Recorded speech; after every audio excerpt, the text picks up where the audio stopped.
Hi everyone! Welcome to my new vlog! So, ito ay mini lang naman pero medyo mahaba to. So, we're going to Castillong, Bato, Lemery, Batangas. I think Lemery. Basta, Lubo pala. Lubo, Batangas. Yeah, Lubo, Batangas. So, here na at pupunta na tayo doon gamit ang ating pulang motor. So, ayan, let's go. Galing nga po pala kami sa Monte Maria bago kami pumunta ng Lubao, Batangas. So, ayan.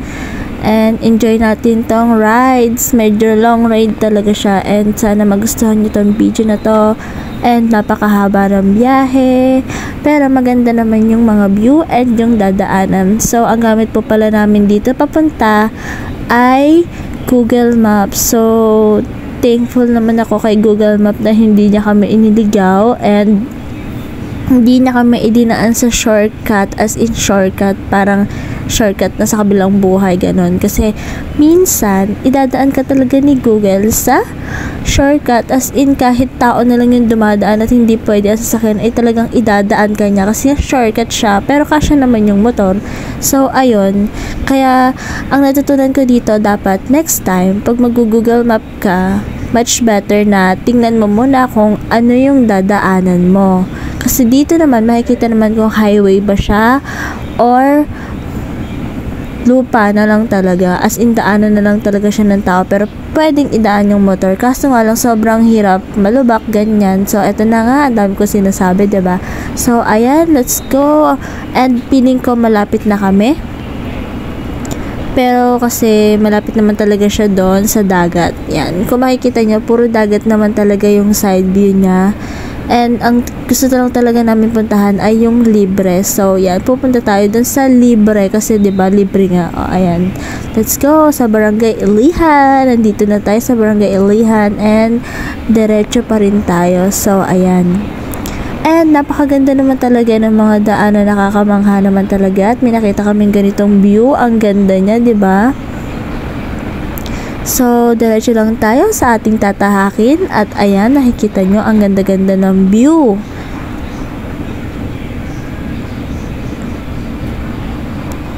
Ayan.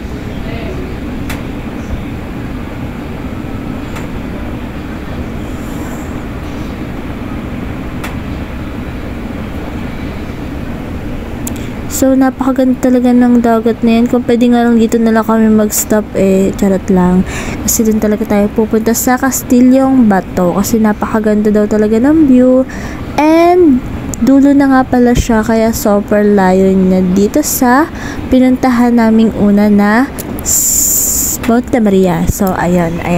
Lapit na tayo, wari ko. Kaya, antayin na natin. So, makikita kayo dyan mga bangka-bangka. Ayan. Diba? Ang ganda. Ang sarap mag-stop over dyan. No? Pero syempre, focus tayo dun sa pupuntahan natin. Kaya, ayan. Diretso lang tayo.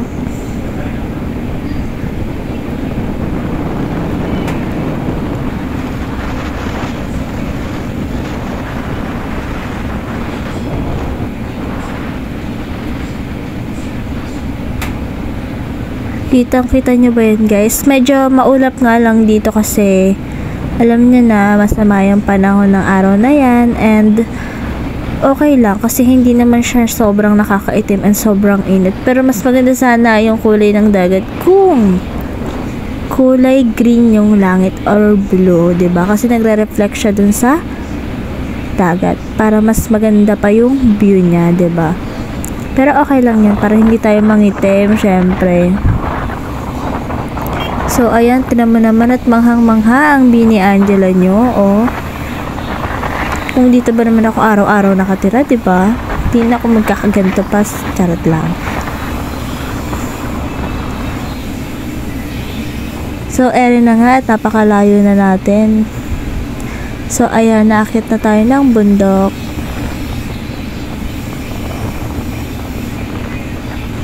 Siya nga pala, guys, kami lang naman ay nagbaon ng aming kakainin kasi sabi nila ay wala daw doong mabibilhan. Kaya ayon, nagbaon kami ng kanin, ulam, and ng inumin namin. So, before kami pumunta naman doon, kada may madadaanan kaming tindahan, nag-stop kami for drinks na malamig talaga. Yung feeling namin malapit na kami. So, pagdating namin dito, eto na siya.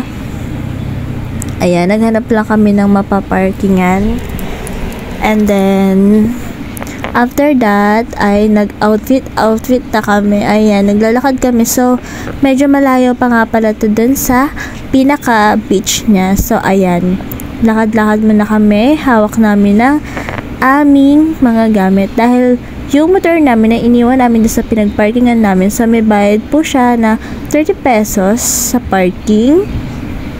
And safe naman daw po iyon doon. Kaya tiwala po kami doon na hindi siya mawawala. Okay? So, yan. Nandito kami. At may kasama kami. So, hindi namin siya pala kasama. Kasabay lang. O, ayan. Sige. Ayan. Napakaganda naman ng daan niya. Kaso nga lang, parang libre naman kasi. Kaya, expect na natin to. And ayan, medyo maganda naman yung daanan, maputik nga lang.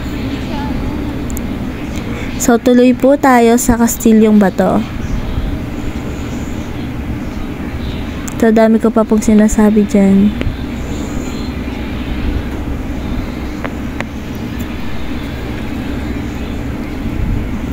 And yun, napa-stop talaga sila dahil may hassle pala kaming dadaanan dito and unexpected talaga namin to. Pero sabi naman nila nung ako'y nakauwi na, ay sadya daw pala dapat yan talaga kasi dapat daw pupunta ka dito mga umaga para wala siyang tubig na dadaanan. So pagdating ng hapon ay nag-high tide siya. So ayan, basa agad-agad kami, 'di ba? Pak na pak ang pagkabasa. So hindi mo na ako lumusong kasi tinry mo na ni Mr. kung malalim ba siya or hindi. So hindi naman siya malalim. And then ayan, unexpected din nila yung ganyang situation. So, ayan, dara-diretso lang po tayo.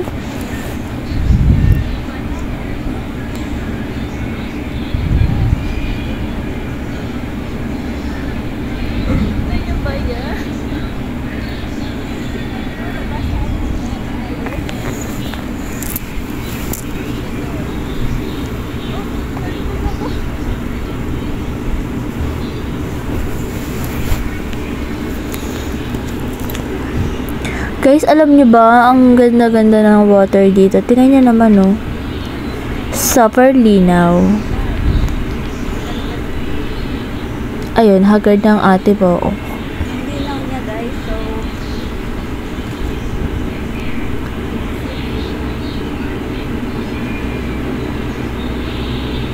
ayan.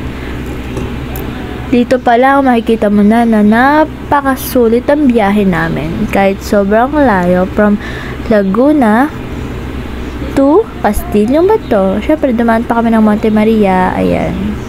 So, ang ganda niya. Mamimili na lang kayo kung saan kayo dyan pipwesto kasi it's a free. Walang bayad ang entrance. Mamimili na lang kayo kung saan kayo. Pwede kayo magdala ng tent. Pwede mag-overnight nang walang bayad. Basta guys, siguraduhin nyo lang na kapag kayo ay pumunta dito at nag-outing kayo dito, syempre libre na nga siya, diba? Dapat wala po tayong iiwang mga kalat dito kasi syempre nakakasira naman ng nature, diba? Libre na nga lang, ang ganda-ganda pa ng area, diba? Tapos iiwanan pa natin ng mga basura natin. So ayan, nagbuo na po kami ng aming tent na napakaganda and napakasulit. Nasa TikTok lang yan. So ayan, ang ganda ng napwestuhan namin. Buti na lang talaga pumunta kami dito nang hindi matao kasi syempre kung matao yan, napakadami niyan noon. Agawan kami ng pwesto. So dahil nga hindi masyadong matao ngayon, ayan, ang ganda na naging naging venue namin dito. Ayan, ang ganda na napwestuhan namin. And konti lang talaga yung tao. So, enjoy na enjoy namin. And hindi naman talaga siya totally mainit. Konti lang. Ayan, so, swimming muna.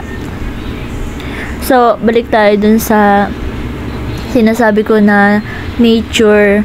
Dapat, guys, pag pupunta kayo dito, huwag kayong mag-iiwan ng basura. Kung meron man kayong basura, dapat dala-dala nyo na yun pag uwi nyo. Kasi, syempre, diba, sayang naman yung nature na napakaganda kung dudumihan lang naman natin. Libre na nga siya. Walang tagalin eh. Syempre, libre lang eh. So, walang may hawak niyan. Kasi kung may hawak niyan, syempre, may bayad dyan. At hindi ka makakapasok dyan nang hindi ka nagbabayad. Kasi lilinisin nila yan. Ganyan. So, ayan. And nung pumunta kami dito, sobrang daming kalat. Talaga nakaka-disappointed. And yung kalat naman namin, dinala ko din siya pa uwi. Or iniwan namin doon sa may pinagparkingan namin. Tinanong namin siya kung meron po ba kayong basurahan dito? Pwede po bang magtapon dito? So, nagbayad lang din ako. Siyempre, nakakahiya naman. And, pwede din po kayong makicharge kasi, halimbawa, nag-overnight kayo. Siyempre, wala naman kayong saksakan dyan, di ba? So, yun. Pwede kayong makicharge sa kanila na may bayad lang din at 30 pesos. And, pag nag-CR naman po kayo, ay pwede din kayong magbayad ng 30 pesos din. Yun. Kasi, CR, wala. And, alam nga naman dumamit tayo sa alam niyo na. So, may CR din doon. Pwede din, doon din kayo magbabanlaw. And, meron din naman po talagang tindahan doon. Sabi ko nila wala doon, pero meron naman talaga. Pwede pa kayong mag-inom doon, no? Pero sana pagbalik namin dito, makapag-overnight na kami. And, may kasama na kami. Mahilig po kasi talaga kaming mag-travel. Nang dalawa lang kami. Ayun, kasi, alam niyo na, Mr. and Mrs. Banding yan. So, ayan, enjoy lang namin yung oras namin dito kahit medyo pahapon na kami dumating. And, ayan.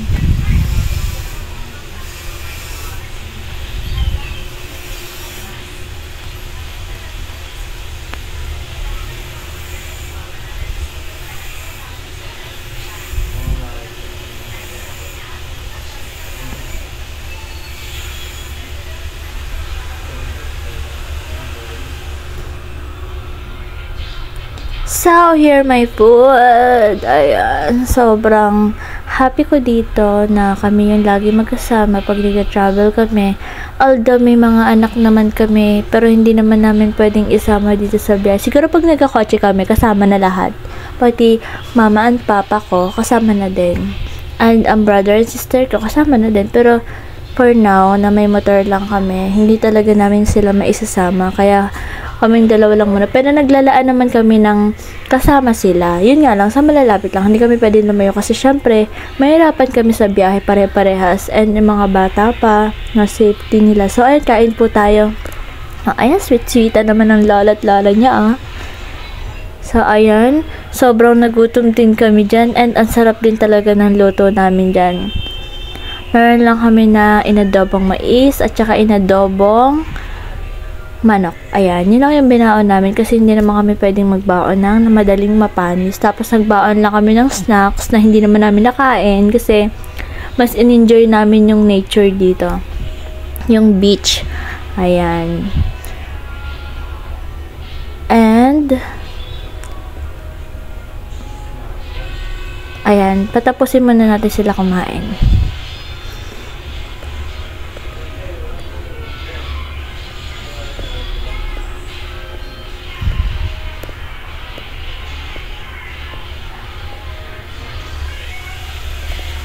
And alam nyo guys, dapat lagi kayo nagbabanding ng asawa nyo kasi syempre, busy kayo sa work, you have a kids, and busy kayo sa work, lalo na pag hindi naman kayo magkatrabaho, magkaiba yung oras nyo. Dapat tiglalaan din kayo palagi ng, although hindi naman palagi, siguro once a month, or 2 to 3 months na makapaglaan kayo ng oras para sa mga partner nyo na meron din kayong time, hindi lang puro trabaho, bayad, bills. Ayun, dapat naglalaan din kayo para sa inyong dalawa.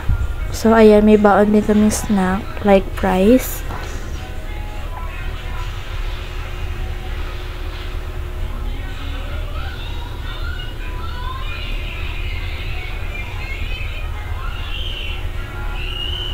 Ay, nagbaon din kami ng tubig at saka ng tumbler.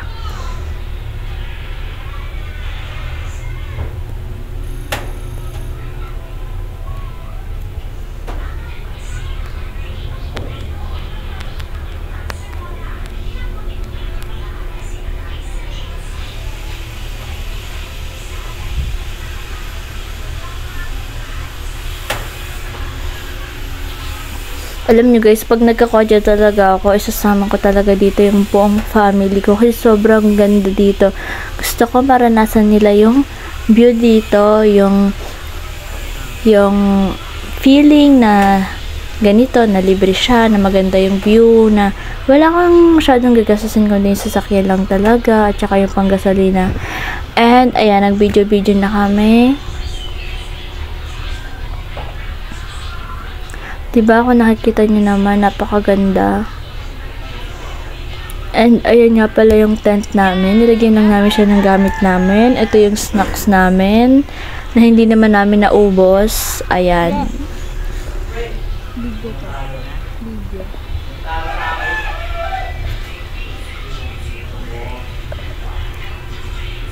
And ang mister kong napaka-pogi. At yung camera, and then yung shade ko. And syempre, ang kanyang Disney princess. Charot. And then yung pwesto namin. Sobrang Disney princess na nagtutour. Ayan. Tignan nyo ba yung tubig? Napakalinaw, diba? And wala siyang jellyfish. Sobrang sulit talaga yung pinunta namin dito. And sobrang bitin naman kasi syempre may dinaanan pa naman kasi kami bago kami pumunta dito. Kaya ayun, hindi namin masyadong na-enjoy yung oras. Sobrang hati lang talaga siya as in. So mga 12 kami dumating dito and umalis din kami ng 3 or 4 ata yun. Kasi hindi kami pwede mag-record kasi malayo pa ang Laguna. Hello! And baka kami iligaw ni Google. So yun, kailangan namin umalis agad.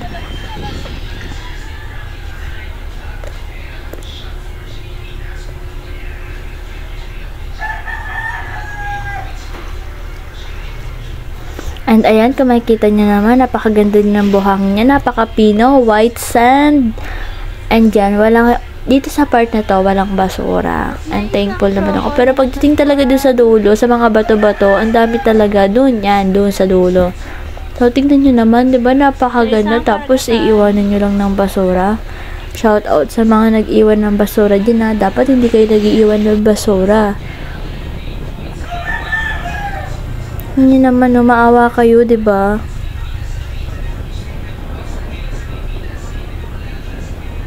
So, ayan, pauwi na kami.